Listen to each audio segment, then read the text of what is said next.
Hello mga kabuhay, at meron tayo ritong pansit bato mga kabuhay. Yan, napakasarap niyan mga kabuhay. Oh. Kompleto ricados mga kabuhay na ating linuto. No? Hindi ko na po pinakita yung pagluluto dahil alam niyo naman, sa karamihan na marunong na rin magluto ng pansit. No? Simple lang, gisa-gisa lang. At ayan, ihuhulog ng pansit.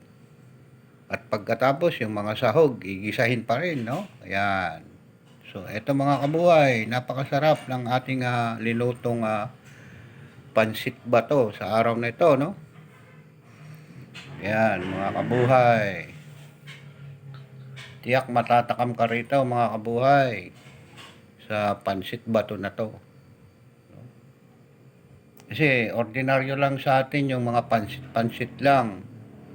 Eto, para maiba, mga kabuhay, gumawa tayo ng naiiba, no? Pansit bato naman ang ating linuto, no? Hindi naman siya matigas, mga kabuhay, oh. Ayan, no?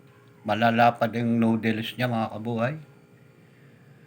At hanggang dito na lang, mga kabuhay. Maraming salamat sa inyong panonood. Thank you for watching, mga kabuhay, and happy weekend sa inyong lahat.